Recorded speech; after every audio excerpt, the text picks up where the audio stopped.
It lays the predicate and the foundation for the development of a weather satellite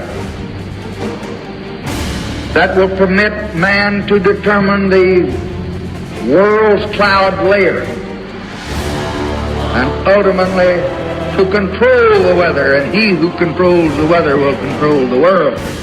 From COVID-19 to climate chaos, climate engineering, supply chain collapse, including our food from every source, what cards will the global controllers play next as their desperation to maintain their total control goes exponential? If you didn't like how 2021 turned out, you're definitely not going to like 2022. Question: how far will we make it into the new year without a total obliteration of our pre-COVID-19 reality? But was that former reality so wonderful for the majority of the global population? Not so much.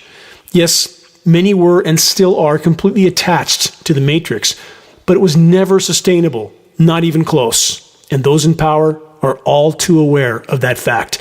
Was that former reality in any way okay for what's left of the web of life?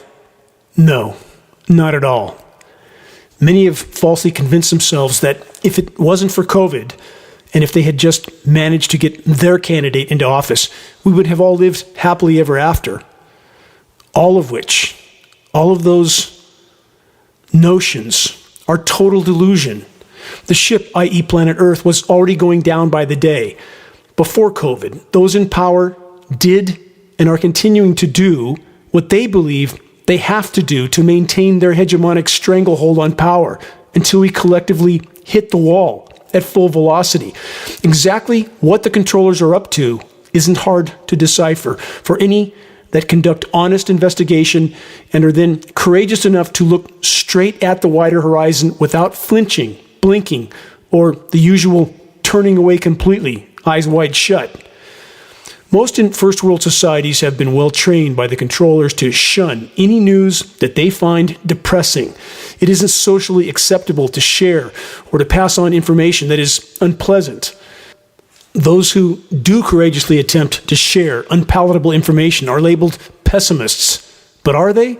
Is it pessimistic to throw oneself toward the desperate task of sounding the alarm while it can still accomplish something?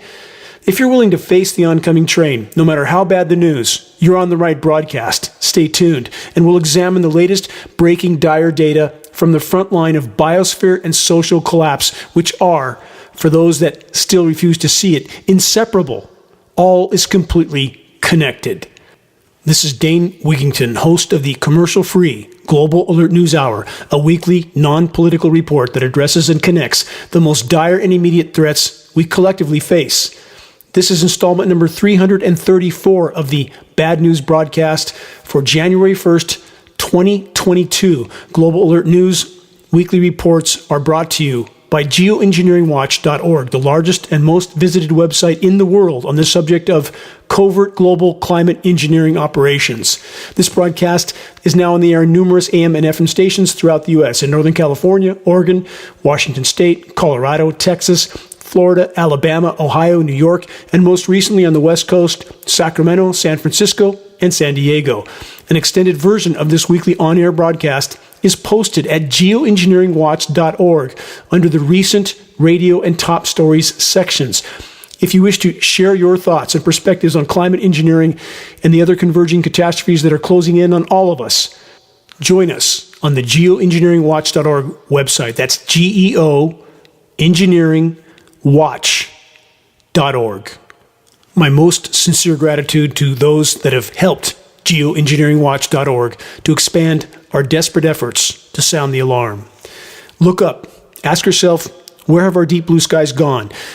Why are weather patterns now so erratic and chaotic and destructive?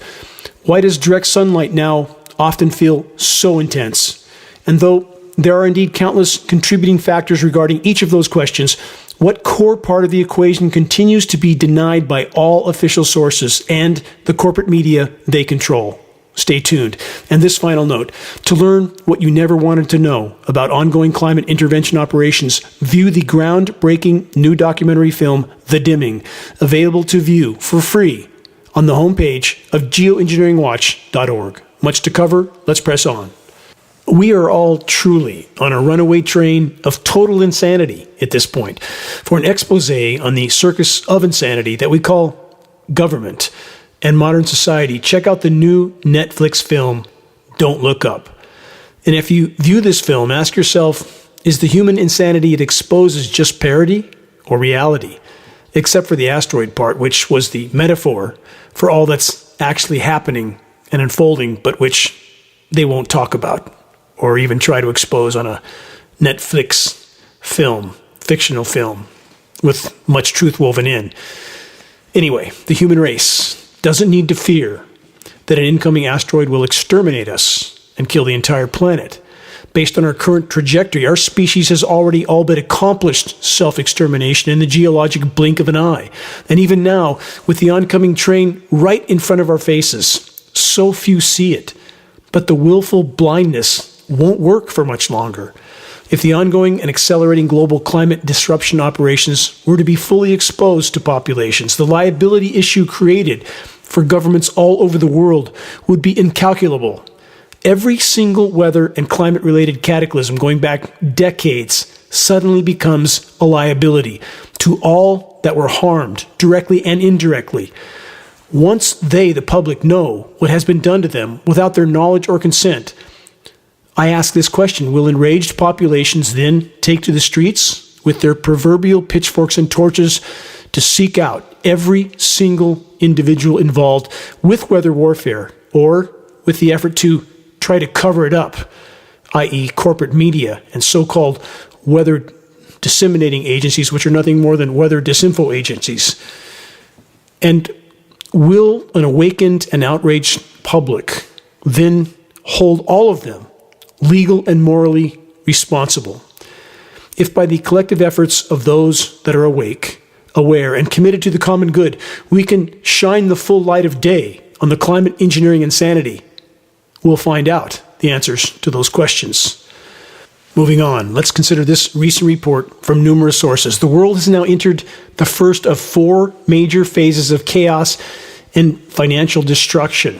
Follow me through with this report, and then we'll make clear how completely inadequate it is. The report states there are lockdowns, quarantines, compulsory vaccines, COVID passports, closed schools, closed offices, major industries like leisure, hemorrhaging, airlines going bankrupt, shortages of labor, components, products, closed borders, and for the few people who dare to and can travel across borders, more bureaucracy, paperwork, and tests than in a police state. At the same time, money printing and credit creation have gone exponential. The report then states, it is interesting that with almost 200 countries in the world, each country has different rules for how to deal with COVID. If all these rules were based on science, you would have thought that the rules would have been the same for all 200 countries. So now this report states the 4 major phases of what they call chaos and financial destruction. First phase, chaos number 1, COVID. That's as far as I can go on that subject without being pulled from social media. I'll let the listener fill in the blanks. Second phase, chaos number 2, global debt. Phase 3, derivatives. For those that are unfamiliar with derivatives, it's basically nothing. It's debt that's secured with nothing. Part of the stock market Ponzi scheme of artificial wealth. Chaos number 4, time bombs. Let's look at these individually. The report states, if we look into the next 5 to 10 years and paint a picture of what could happen to the financial system, the risk the world is facing is horrifying, the report states. And again, they're not even looking at the wider horizon. They continue, global debt will certainly grow from 300 trillion to at least 500 trillion. That figure, they say, is really a gross underestimate. They continue, we add that global unfunded liabilities, i.e. pensions, Medicare, etc., are easily 500 trillion. Finally, we add to the derivatives of 2 quadrillion. Also, probably too conservative. Again, derivatives, in essence, nothing with a value placed on them. The card house Ponzi scheme called the stock market used to pacify populations until the brutal, bitter end, until we hit the wall. Artificial wealth. The only true wealth, by the way, is a functional environment and natural resources on which our entire existence completely depends. Report goes on with this. When counterparties fail, central banks will need to print all that money to prevent banks from failing. So the report says, if assumptions are right, global debt will have grown from 300 trillion to 3 quadrillion in the next 5 to 10 years. We'll never get that far. How clear is that? And there are so many, especially in financial institutions, that are so incredibly oblivious and willfully blind to the foundational factor on which all of their so-called wealth depends, a functional environment on which our lives completely depend. None of that in these equations. Total delusion. The report continues, it is important to get out of debt, they say. Why? I want to ask that question. Why would that be important? When everything completely collapses, who's going to be around to collect that money? Simply asking a very logical, rational question. They continue, own physical gold and some silver. That will be your insurance against a rotten financial system. This question then begs to be asked. What insurance will we have against a planet that doesn't support life? And how much good will that shiny metal do us at that point? Can we eat it? Can we shelter with it? Can we drink it? No. Question, what happens the moment when there's not enough to go around, i.e. not enough to eat, not enough to drink, nothing to shelter with? The law of the jungle happens at blinding speed and about Earth's rapidly collapsing resources and life support systems. It is these factors that will soon determine the population of the planet. These factors, along with whatever additional cards the controllers decide to play next. Will they choose to trigger a nuclear exchange to put enough aerosol particulates into the atmosphere to slow the runaway meltdown of planet Earth? We can't know. But we do know that their desperation is increasing exponentially with each passing day. Our dying planet can no longer support the totality of the human race. It's not an opinion. It's a mathematical and statistical fact. The decimation being caused by climate intervention operations, for example, are radically accelerating the equation while contaminating every breath we take, indeed the entire surface of the planet, soils and waters included. And there are countless other forms of completely destructive human activities that are pounding the nails into our collective coffins with each passing day. Many still falsely equate the planet's carrying capacity with elbow room, as if that's all that's needed for our species to keep expanding forever. Many are still falsely convinced that since the whole of the human race could fit within the borders of Texas, that this is somehow proof that there's no problem with populations and that the human overexploitation of the planet can continue. But such conclusions are patently false. The planet's carrying capacity is dependent on available resources and not unsustainably depleting those resources, which we, the human race, have already done to a staggering degree, indeed in a geologic blink of the eye. So again, I ask, what happens the moment there's not enough to go around? What cards will the controllers play? Consider this recent report. CIA advisor states U.S. is closer to civil war than thought possible. From that report, a political science advisor who serves on a panel that advises the CIA on when countries might slide into civil war amid factors like undemocratic tendencies, has identified the U.S. as further down that potential path than many or most could even imagine. She stated, "We are closer to civil war than any of us would like to believe." That's a statement from Dr. Barbara Walter, who serves on the Political Instability Task Force, which guides intelligence analysis on countries overseas that might be on the brink of conflict, and how many already are. There's about 36 countries descending into chaos right now. Do we hear anything about it while they're showing us the latest scripted drama on corporate media, or the distract and divide stories intended to polarize populations and thus keep their eyes off of the wider horizon until the last possible moment? To be clear, we don't just face a potential civil war in the U.S. We face total global societal collapse and simultaneous biosphere collapse, which is in fact the core causal factor to all that's unfolding.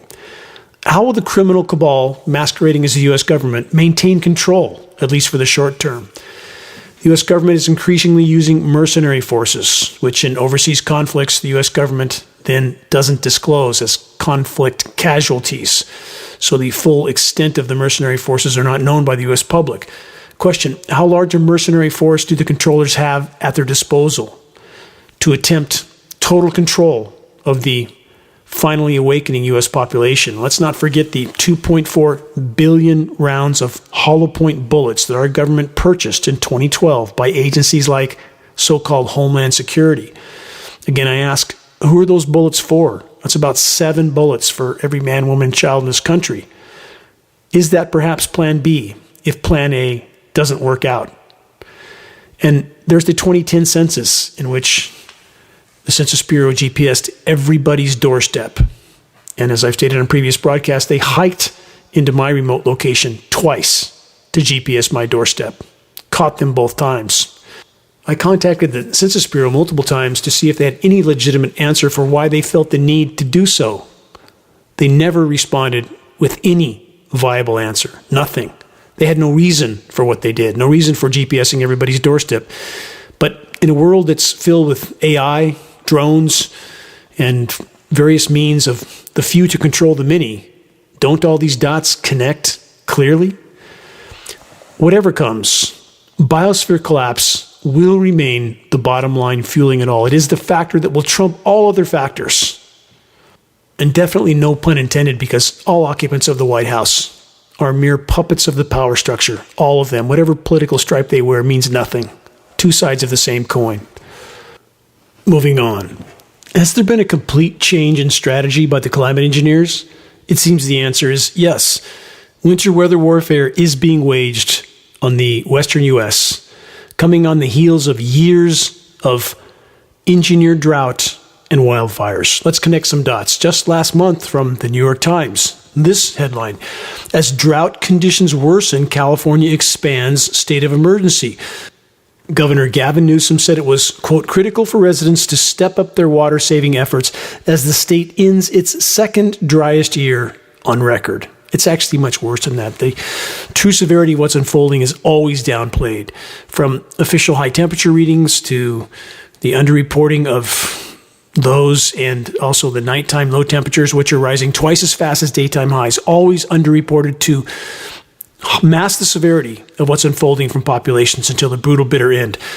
Now, this from only 2 months ago, trying to give an idea of the radical change that has occurred in the scheduled weather in recent weeks. 2 months ago from CNN and many other sources, the drought in California this summer was the worst on record. Again, based on paleo data, the drought in the West is the worst in at least 1,400 years. 3 months ago, this headline from September of this year, the LA Times stated, hot, dry conditions worsen California drought. They state it's a combination of two things: a lack of rain. Oh, that makes sense, doesn't it? I wonder how many scientists it took to figure that one out. And those thirsty atmospheric conditions that desiccate the landscape for much of California. Consider again, climate engineering aerosols are desiccants. Aluminum nanoparticulates are desiccants. What do they use to put in deodorant? Aluminum. And think how incredibly insane that is, unless you look at through the eyes of the controllers, who stand to gain from a population that's less cognitively functional and less healthy. Fluoridated water, mercury, and aluminum in various medical treatments. We know what those treatments are. By the way, the combination of mercury and aluminum makes the overall toxicity of those two metals up to 10,000 times worse. That's 100 times worse. That's based on peer-reviewed science study. All of this to help us, the controllers would tell us. But sorry about getting sidetracked. Anyway, climate engineering aerosols are desiccants. They dry out atmospheric moisture. Can't have less overall moisture, less overall rain on a rapidly warming planet unless there's a factor we're not being told about. That factor is climate engineering. They have been droughting out the U.S. West very aggressively overall since 2007. And it seemed that was still scheduled until only a few weeks ago. One more article on this front. Recent article from the Desert Sun. La Nina arrives, threatening to worsen California drought and wildfires and further strain food supply. And as I cover more headlines, this footnote for the record. In previous years, as I've stated in this broadcast multiple times. I've personally met with Gavin Newsom in his office at the Capitol to present geoengineeringwatch.org data on climate engineering. Met with Gavin and his top aide. They didn't refute the data because they couldn't refute the data, because it's irrefutable. It's solid and verifiable. I've had closed-door meetings with 5 top California EPA officials. I presented data to the California Energy Commission at the Capitol. I spoke to the entire California Air Resources Board. I've made 6 additional trips to the Capitol over the span of several years, and each time I distributed geoengineeringwatch.org printed materials to every single congressman's office, every single senator's office, every single committee office. I thoroughly made the rounds, so to speak, again, 6 additional times with my son and daughter carrying all the boxes of printed materials throughout the Capitol in order to get the job done. The so-called elected officials and the rest that I just mentioned that are all part of the criminal cartel known as the Government of California know full well what's going on in our skies. They've officially done nothing to date that we're aware of. But nevertheless, the weather makers have now miraculously whipped up a parade of so-called winter storms that have arrived just in time for the holidays. And it would seem to save the day on the water situation in California, or at least to alter public perception and to blind them to the oncoming train of unfolding planetary omnicide being radically accelerated by covert climate disruption operations. Don't eat the snow or drink the water from it. And no, I don't say this in jest. I know firsthand several California state scientists that are trying to bring the climate engineering contamination to light. Geoengineeringwatch.org hopes that our pending legal action, which we'll publish more on soon, will allow us to subpoena these individuals for their testimony in a court of law in this state. And for the record, the legal effort is about one goal: exposing the insanity in our skies once and for all. About the sudden, complete change of scheduled weather for the dead and burned formerly Golden State. From last week, here's a sample of the kind of headline that the climate engineers and their controllers love to create. California's Sierra buried by up to 11 feet of snow, more ahead through New Year's Eve. And there's this similar headline, again, the type that the climate engineers absolutely strive to create. Lake Tahoe shatters 50-year December snowfall record with more than 16 feet of snow. More than the 11 feet just mentioned, of course. Tahoe is the new Boston, i.e. the public propaganda centerpiece. In 2014, the climate engineers hammered Boston over and over and over with record snows produced from the record warm Atlantic just off the coast using patented processes of chemical ice nucleating elements. More on that in a moment. But they created sensationalized headlines in Boston. That's all we saw. What weren't we told at that same time in 2014 while they were touting the snows in Boston? The Sierra and some of the mountains 14,000 feet up had nothing. No snow. But nobody said anything about that. I'll expose the contrast in a moment. Follow me through with these headlines. But the weather makers decide where they will dump mountains of chemically ice nucleated frozen material and where they won't. The longer they carry on the chemical ice nucleation cloud seeding operations, the colder the surface temperatures generally become. But to be clear, so-called forecasting sources now commonly call for snow to begin falling at temperatures far above freezing, even into the low to mid 40 degree range.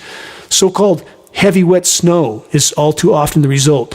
Snow that adheres to tree foliage, toppling trees all throughout the forest. Again, the root system's already compromised due to the toxic heavy metals, starting with aluminum that's in the rainfall. Toxic metals that are sterilizing soils, killing soil microbiome. It's why we don't see any soil duff decomposition in the forest. And there's the defoliants that are clearly being used, as I've spoken in previous broadcasts, in some of the fall rains that are causing leaves to die and hang on the trees. And I hear from people who claim that their education has taught them this is normal. It's not normal. Just because a power structure controlled institution tells you it's normal doesn't make it so. These trees, like liquid ambers, sycamores, they are not meant to support a crown full of dead leaves all winter. That's absolutely a result of something very unnatural and certainly very toxic. So back to the heavy wet snow, as it's now called, that's often begins to fall at temperatures far above freezing. Here's a few AccuWeather.com quote forecasts, i.e. the scheduled weather, right off their site. 39 degrees with a little snow. This is for various days. Here's another one, 36 degrees, snow late. And one more. Actually, a forecast for this week in Northern California, 47 degrees with a bit of morning snow. Why is it snowing at 47 degrees? And how come people don't ask questions about that anymore? They just accept everything at face value they're told? Why is that? Decades of programming, decades of being trained not to question the official narrative, that somehow doing so is unpatriotic, socially unacceptable. When will that change? And we don't have much time. In an overall context, chemical ice nucleation cloud seeding temporarily dries up and disperses much of the moisture flows. This is an aspect of endothermic reacting materials, i.e. energy-absorbing elements. Search and review the Engineering Winter section on the homepage of geoengineeringwatch.org to learn more about these processes. Again, they are patented processes. We have governments like China previously announcing they were engaging in this practice, with many forms of major media covering it. Went over that in last week's broadcast. Please help geoengineeringwatch.org to expose this core component of climate engineering operations. Engineering winter weather. Creating the widest possible expanse of sun-blocking cloud canopy is one of the solar radiation management agendas.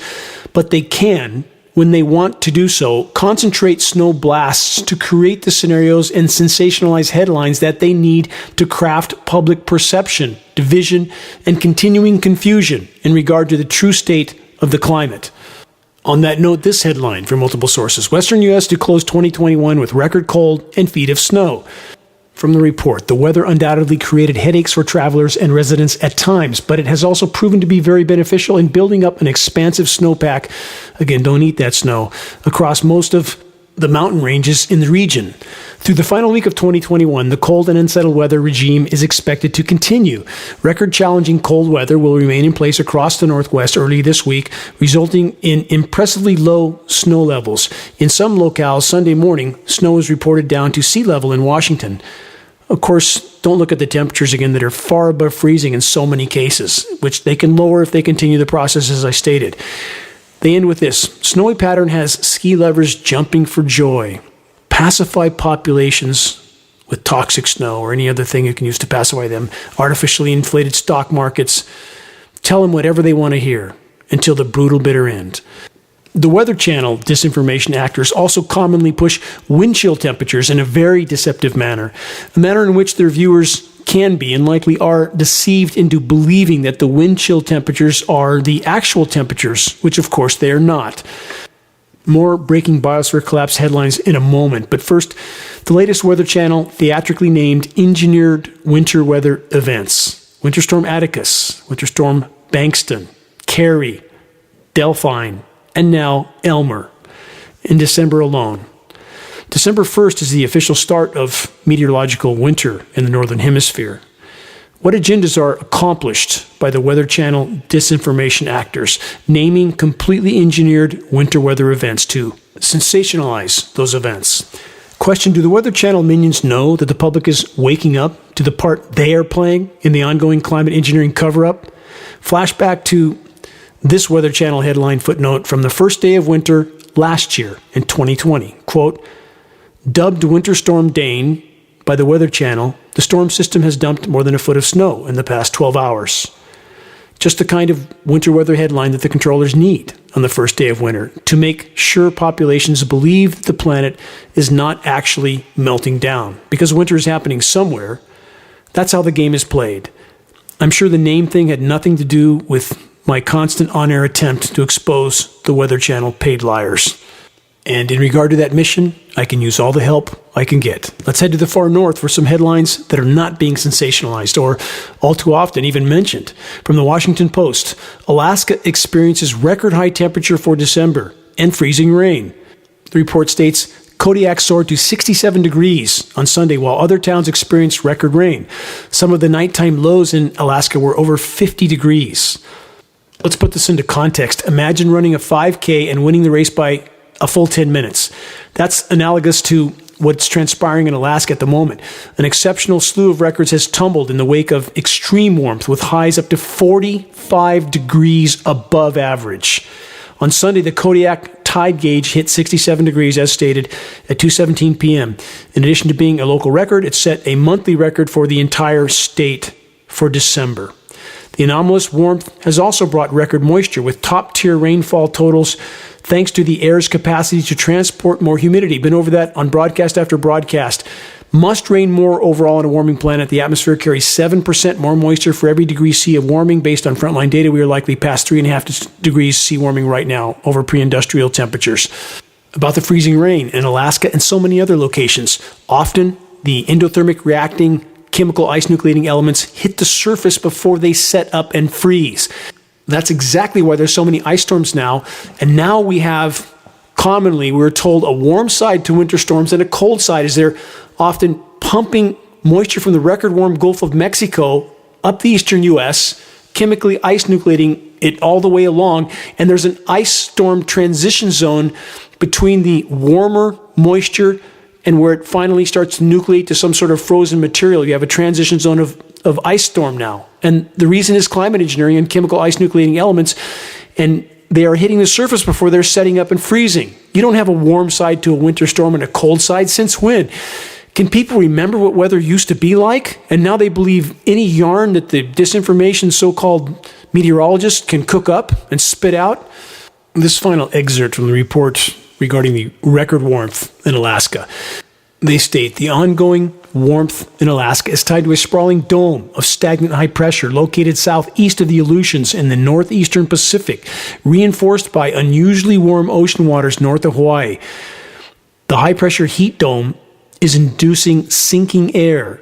That brings about additional warming. I've been over this broadcast after broadcast after broadcast.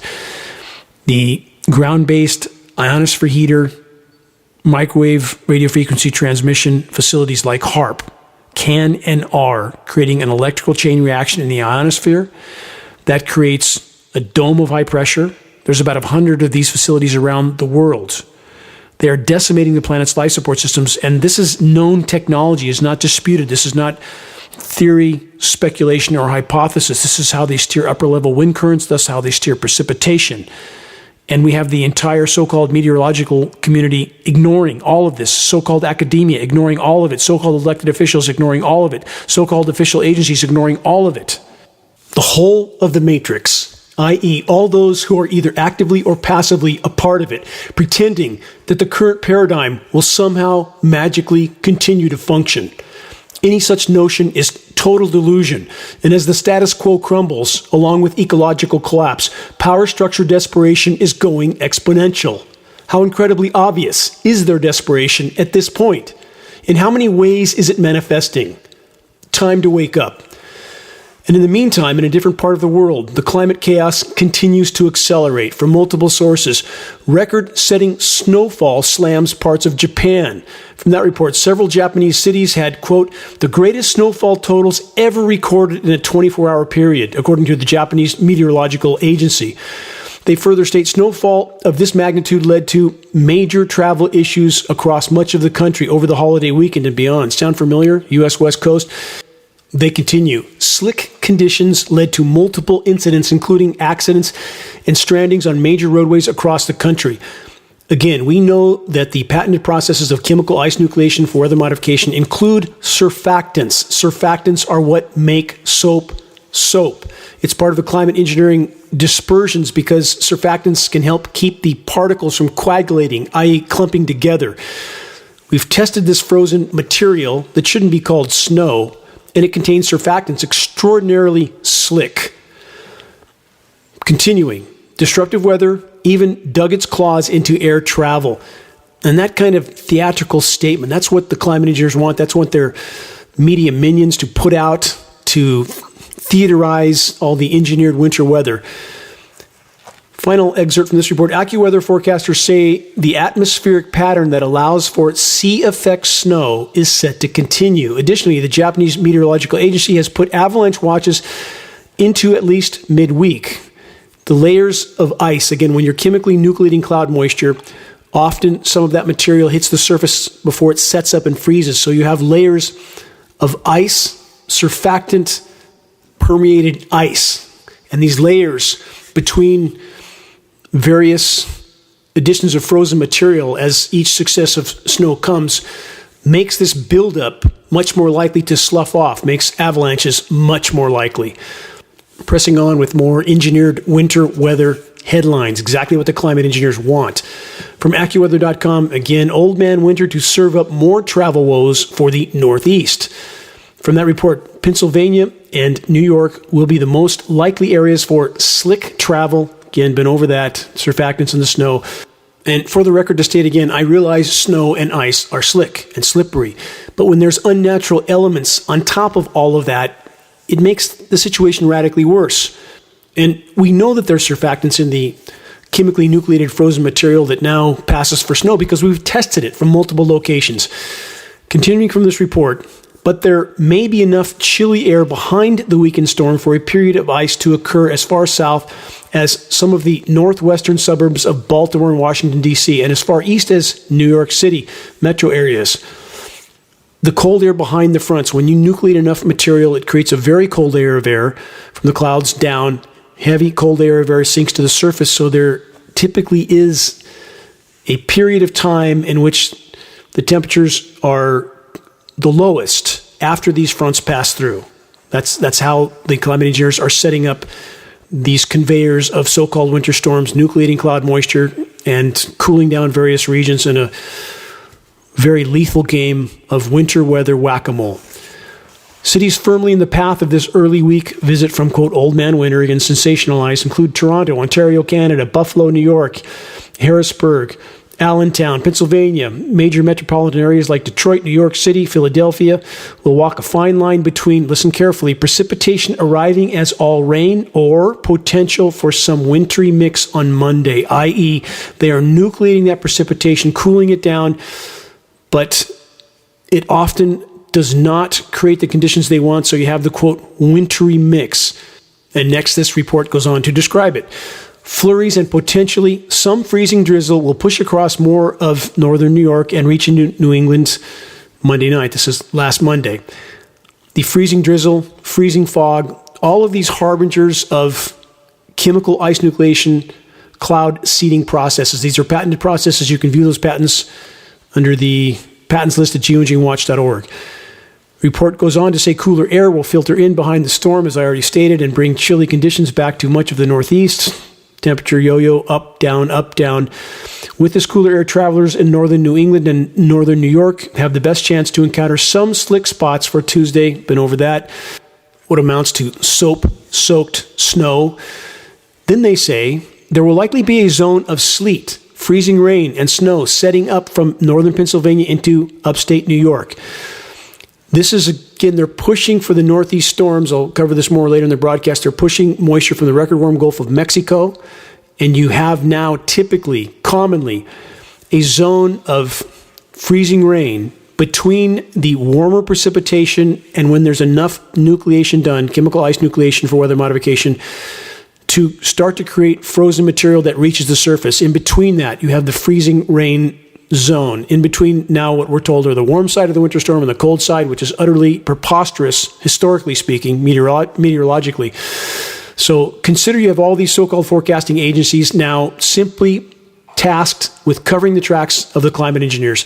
They then state, Mother Nature may even have a few tricks up her sleeve as the region prepares to say goodbye to 2021, as the persistent stormy pattern across the Northeast shows no sign of letting up, funneling moisture in, chemically nucleating it, and cooling those regions down, while other regions are literally burning up. I'll get to that shortly as well. AccuWeather forecasters are closely monitoring the potential for more potent storms to swing through the eastern half of the United States shortly after the calendar flips to 2022. This is all the scheduled weather. We have all the way down to the local meteorologist level. They're literally reading scripts passed down to them at the top from Raytheon, private defense contractor and primary climate engineering participant. Raytheon does all the weather modeling for the National Weather Service and NOAA, the nation's weathermen. And those two agencies both have illegal federal gag orders on them. Think about that. So we literally have those who are creating the weather, creating the models, creating the so-called forecasts, which are literally the scheduled weather scripts. Another one from AccuWeather, warmest Christmas ever, they say. Sweltering month in the plains to continue. They say some major cities could see their highest Christmas temperatures in nearly 100 years, while others could be in need of an all-new record book for Christmas, shattering temperatures, i.e. high temperatures, and wildfires are coming with them. Again, I'll get to that in a moment. Another headline, January reality check in store for the Southeast after record hot December. Winter weather whiplash. Another example of it right here. The final month of 2021 has been summer-like throughout much of the south central and southeastern United States, but AccuWeather meteorologists are warning residents to not pack away their winter jackets just yet. While many areas are on the verge of shattering their all-time December average temperature record, again, on the high end, an influx of sharp cold air could make conditions a lot more seasonable in the opening days of 2022. And they always say could, may, might because they don't know. The scheduled weather might be changed.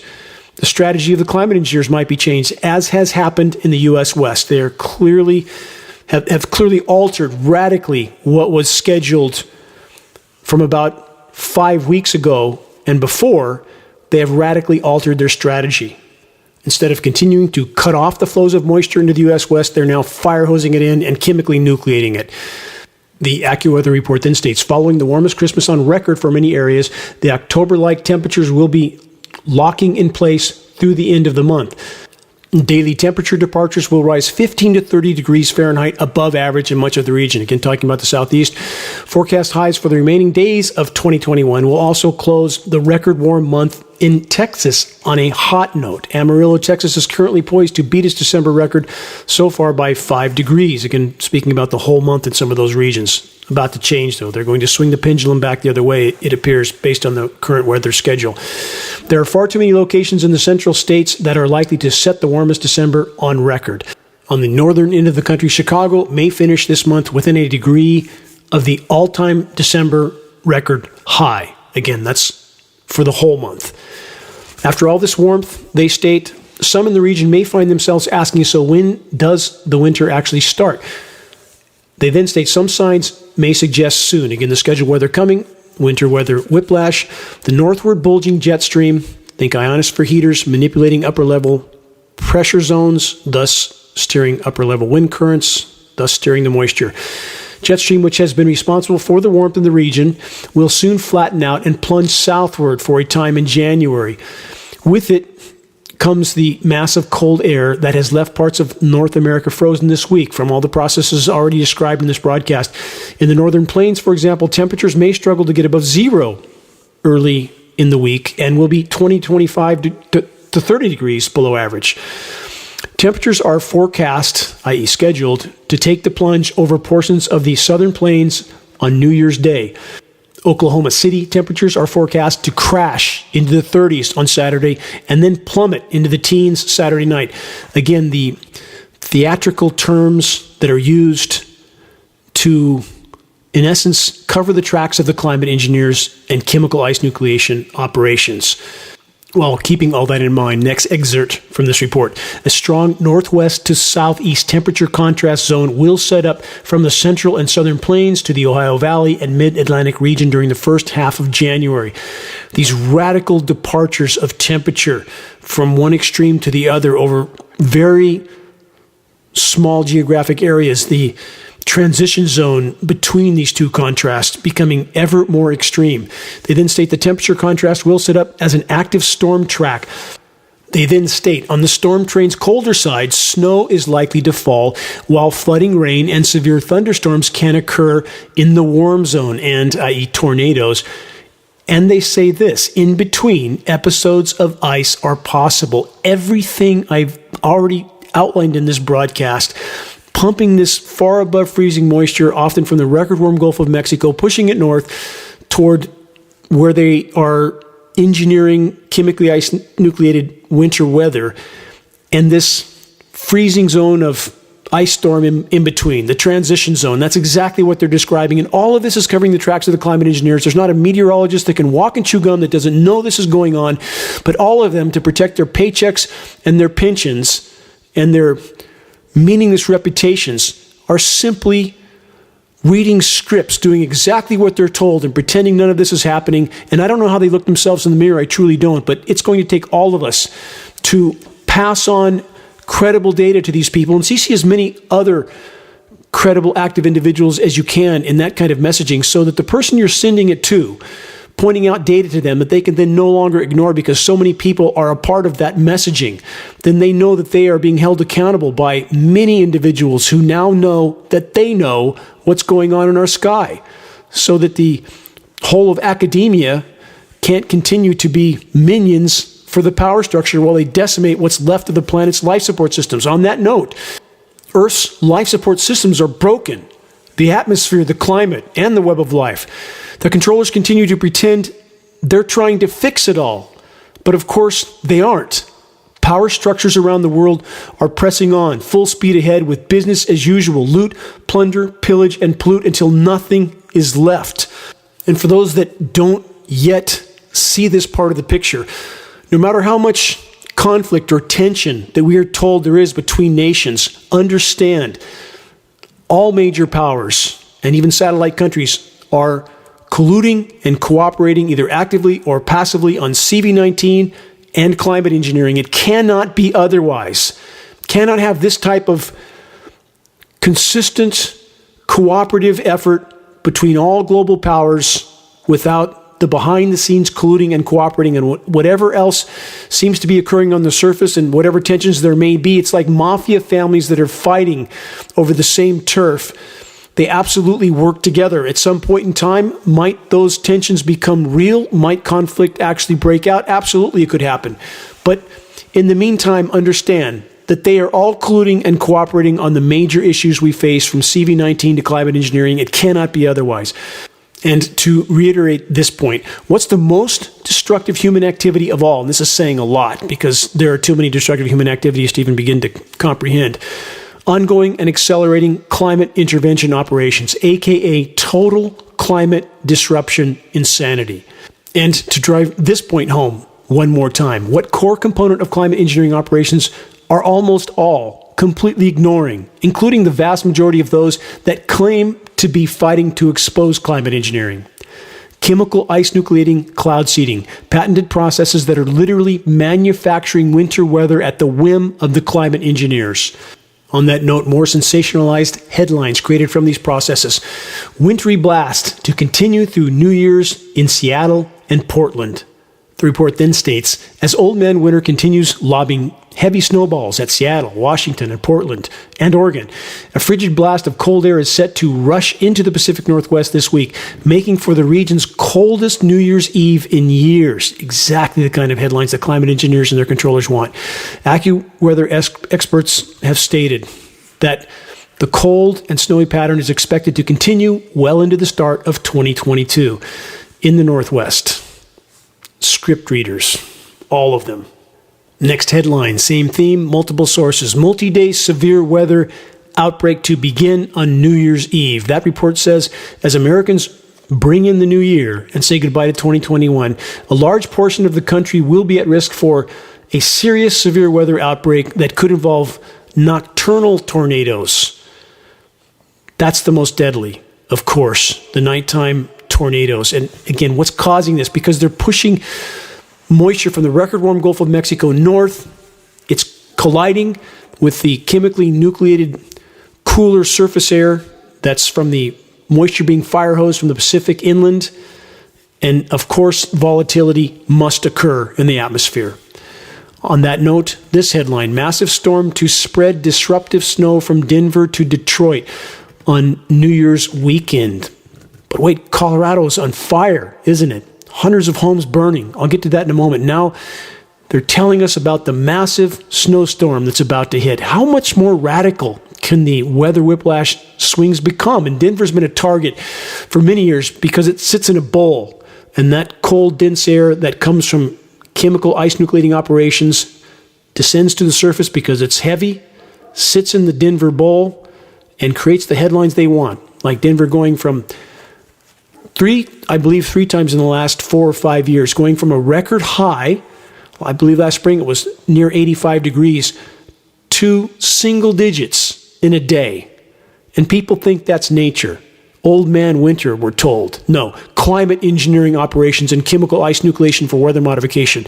And too many are using these events, these completely engineered events, to fortify their ideology, false ideology of coming ice age and global cooling. Exactly the narratives the climate engineers want. And how does parroting the narratives they want the public to parrot help to fight and expose and halt climate engineering? Answer, it doesn't. It doesn't. And upon hearing me say that, many will falsely conclude that I must be in love with all the bought, sold, and paid for environmental groups. No, of course not. Of course not. But the fact of the matter is, how can anyone from any perspective have any legitimate discussion about the climate or the state of the climate without first and foremost addressing climate engineering? You can't. You can't legitimately discuss the climate without addressing climate engineering first, and you can't legitimately discuss climate engineering operations without addressing chemical ice nucleation for weather modification and the engineered winter weather warfare it creates. From this massive storm headline, they state an enormous winter storm will mark the end of 2021, again sensationalizing everything, and the beginning of 2022 by producing, accumulating, and travel halting snowfall in at least 18 states. They love to pile on these types of headlines, even if there's only an inch or two in some of these states, because again, the endothermic reaction dries up much of that moisture, and yes, they can pile up snow in certain places. It's important to remember, there are no absolutes in this equation. There are generalities, but the climate engineers can manipulate the scenario as they choose, depending on the materials they used, depending on the manner in which they seed the cloud moisture, many variables. Always remember that. This report continues. The 18 southwestern United States, the Midwest, and even parts of Canada during the holiday weekend, meteorologists say packing enough power to drop up to 8 inches of snow in some major areas, including Chicago. In Chicago, that has had no snow for nearly a record, and they managed, right before the all-time record was broken, they managed to drop a tenth of an inch or some ridiculously low amount so that they wouldn't have to declare that record. The report then states, due to the cross-continent storm's timing coinciding with the New Year's holiday, major travel disruptions are anticipated just in time for the holidays. Just nature? Think again. They then state, after a warm day with highs in the 70s, it's fitting into exactly the scenarios I've been describing through this whole broadcast. On Friday in Dallas, Texas, temperatures are forecast to fall through the 50s and 40s, and on New Year's Day into the 20s Saturday night. Winter weather whiplash, not nature, climate engineering. Now let's get into another form of deception. This one from AccuWeather. Weather Channel does the same thing. They're real feel temperatures. And the public, when they watch this, they don't remember the real feel part. They mistakenly believe that these are the actual ambient temperatures, which they are not. So they state temperatures will range from below zero to the single digits. This is the real feel temperatures over the central and southern plains in the wake of the storm. In some cases, it may feel 50, 60, and even 80 degrees colder by New Year's Day compared to conditions experienced in much of December.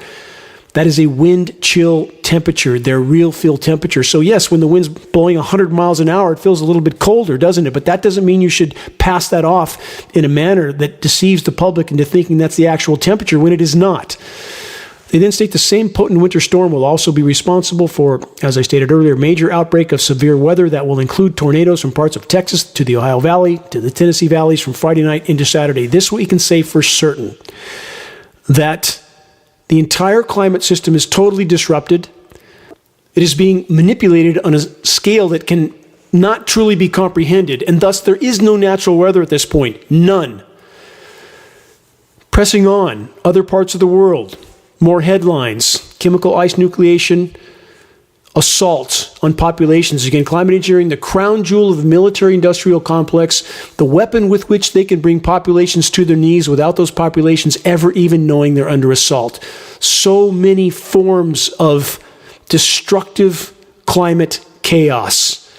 Another headline, frosts hit almost all China, northeast with historic negative 44.4 degrees C. Strongest frost in the region in history. From that report, frost even appeared in southernmost subtropical and almost tropical climate zones. Extremely cold air froze many waterfalls, coastal areas in the region. Even in Beijing, temperatures dropped below negative 10 degrees C. What an incredible coincidence. Just in time for the Winter Olympics, because the snow situation wasn't looking so well before. On that note, consider this headline posted last week from Fox News. 5 weeks before the Winter Olympics, China has almost no snow. From that report, February's Beijing Games will depend almost entirely on artificial snow. With just 5 weeks until the Games begin, organizers are racing to coat the slopes in high-quality snow, a vast and complex task that critics say is environmentally unsustainable.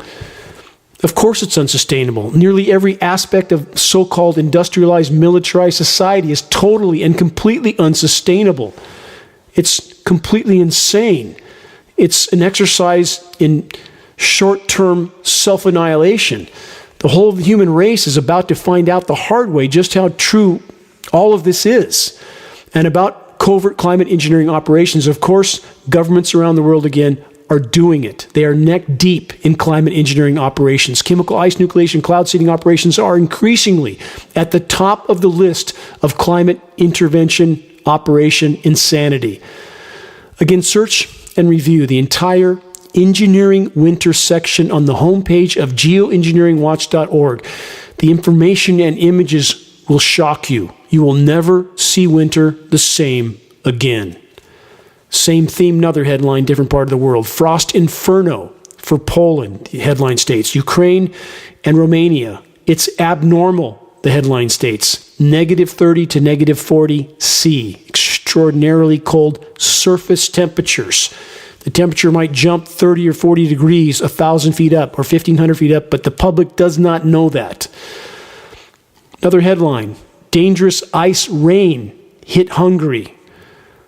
Warnings issued.